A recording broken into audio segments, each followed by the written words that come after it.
સુરત શહેર માટે આવનારા 26 કલાક ખૂબ ભારે રહી શકે છે। સુરત પાલિકાના કમિશનરે શક્ય અસરગ્રસ્ત વિસ્તારો જે છે ત્યાં પહોંચ્યા।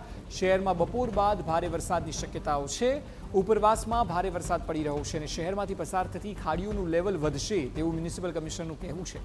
કેટલાક વિસ્તારોમાંથી લોકોનું સ્થળાંતર કરાવવાની કામગીરી ચાલી રહી છે તેવું તેમનું કહેવું છે। મીઠી ખાડી, સીમાડા ખાડી અને બેદવાડ ખાડીના લેવલ બપોર બાદ વધશે એટલે સુરતમાં જોખમ વધી શકે છે તેવું પ્રશાસનનું પણ માનવું છે।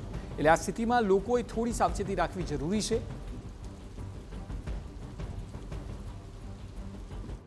હવામાન વિભાગ તરફથી આગાહી કરી છે સુરત અને સુરત જિલ્લાની અંદર અતિ ભારે જે વરસાદ વરસી શકે છે અને તેને તકેદારીને ધ્યાનમાં રાખીને સુરતની અંદર જે પસાર થતી જે ખાડીઓ છે તેના નીચાણવાળા જે વિસ્તારો છે તેની અંદર સતત જે એલર્ટ કરવામાં આવી રહ્યું છે। જોઈ શકાય છે કે અત્યારે આ જે ખાડીના આજુબાજુના જે વિસ્તારો છે ત્યાં મહાનગરપાલિકાની ટીમ છે તમામ લોકોને એલાઉન્સ કરી અને સૂચન કરી રહ્યું છે કે સ્થળાંતર જે કરવામાં આવે સુરક્ષિત જગ્યાએ। મ્યુનિસિપલ કમિશનર છે તમામ અધિકારીઓ સાથે સતત જે રાઉન્ડ અપ કરી રહ્યા છે તેમની સાથે સીધી વાત કરીશું। સાહેબ, જે ભારે વરસાદની આગાહી છે કઈ રીતની તકેદારી, કઈ રીતે લોકોને સ્થળાંતર કરવાની જે કામગીરી છે તે કરવામાં આવી રહી છે? સૌથી વધારે અત્યારે આપણું પ્રાયોરિટી છે લોકોને લો લાઇંગ વિસ્તારમાંથી સ્થળાંતર કરવાનું છે, એમને શેલ્ટરમાં લઈ જવાની છે। ગયા ટાઈમે બે વખતે આપણે જેટલા પણ લોકોને એવેક્યુએટ કર્યા હતા એના લીધે આપણે માલ સામાનનું નુકસાન અને જાનહાનિને મોટા ભાગે આપણે ટાળી શક્યા હતા। એટલે આવી રીતે પણ પૂર્વ તૈયારીના ભાગરૂપે ગઈકાલ રાત્રેથી એવેક્યુએશનની પ્રક્રિયા ચાલુ છે। હાલ આપણે જોઈએ છીએ કે વરસાદની શરૂઆત પણ થઈ ગઈ છે અને ઉપરીવાસમાં પણ વરસાદ મોટા પ્રમાણમાં થઈ રહ્યું છે અને જે આગાહી છે અને ક્લાઉડ્સની સિચ્યુએશન જોતાં બપોર પછી એક અતિભારે વરસાદની જે સિચ્યુએશન દેખાઈ રહી છે, તો અત્યારે બધાને શેલ્ટરમાં લઈ જવાની ખૂબ જરૂરત છે।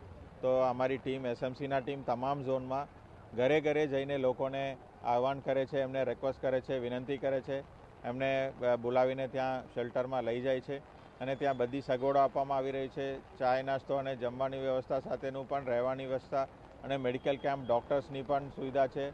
બાળકોને આ સમયમાં કંઈ પ્રશ્ન ના થાય એને સારવાર માટે પણ તૈયારી તકેદારી રાખવામાં આવેલા છે। સર, ખાસ કરીને જે ખાડી વિસ્તારો છે તેના આજુબાજુના કયા વિસ્તારોની અંદર અત્યારે સ્થળાંતર થઈ ગયા છે અને કયા વિસ્તારોની અંદર પાણી ભરવાની શક્યતા છે, કેવી સ્થિતિ સર્જાઈ શકે છે? આપણે સૌ જાણીએ છીએ કે છેલ્લા 2 વખત 3 વખતથી જે સતત પાણી ભરાઈ રહ્યું છે, દાખલા તરીકે મીઠી ખાડીના આજુબાજુના વિસ્તાર છે, સીમાડા ખાડીના આજુબાજુના વિસ્તાર છે, બેદવાડ ખાડીના વિસ્તાર છે અને ખાસ કરીને લિંબાયત ઝોનમાં આપણે વાત કરીએ તો મીઠી ખાડીના વિસ્તારમાં કમરૂનગર છે, એવા વિસ્તારમાં પણ ખાસ આપણે ધ્યાન રાખીએ છીએ।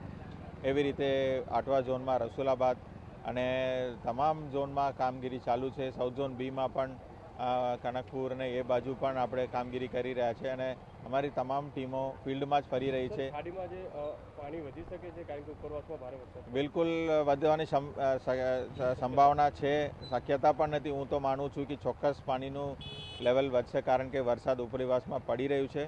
તો વરસાદ આવે અને ખાડીનું લેવલ ઊંચું આવે ત્યાં સુધી રાહ જોવાની કોઈ જરૂર નથી। આપણે અત્યારથી તકેદારી રાખવાનું છે અને લો લાઇંગ વિસ્તાર સિવાય અન્ય વિસ્તારમાં પણ તમામ શહેરીજનો ઘરમાં જ સુરક્ષિત રહે। આજે અને આવતીકાલે સુધીનો એક 26 કલાકની જે છે આપણે માટે ખૂબ આપત્તિજનક છે, તો ધ્યાન રાખવાની ખૂબ જરૂરી છે। રીતે દ્રશ્યોની અંદર જોઈ શકાય છે કે અધિકારીઓ સાથે સતત જે વોચ રાખવામાં આવી રહી છે। જે નીચાણવાળા વિસ્તારો છે, જે સ્લમ વિસ્તારો છે તેની અંદર જે છે તે મિટિંગ કરવામાં આવી રહી છે, અધિકારીઓને સૂચન કરવામાં આવી રહ્યું છે। લોકોને મ્યુનિસિપલ કમિશનર છે તે લોકોને ખુદ જઈ અને ઘરે જઈને સૂચન કરી રહ્યું છે કે લોકો સહી સલામત જગ્યાએ સ્થળાંતર થાય અને કારણ કે જે રીતે ભારે વરસાદ અને બપોર બાદ જે રીતે શક્યતા વ્યક્ત કરવામાં આવી રહી છે કે ખાડીના પાણી છે તેની અંદર વધારો થઈ શકે છે અને પાણી ચોક્કસપણે ભરાઈ શકે તેવી શક્યતા વ્યક્ત કરવામાં આવી છે। આ તમામ બાબતોને ધ્યાનમાં રાખીને અત્યારે મ્યુનિસિપલ કમિશનર દ્વારા તમામ જે નીચાણવાળા વિસ્તારો છે ત્યાં લોકોનું સ્થળાંતર શરૂ કરી દેવામાં આવ્યું। કેમેરામેન સંજય ચંદ્ર સાથે બલદેવ સુતાર, TV9 સુરત।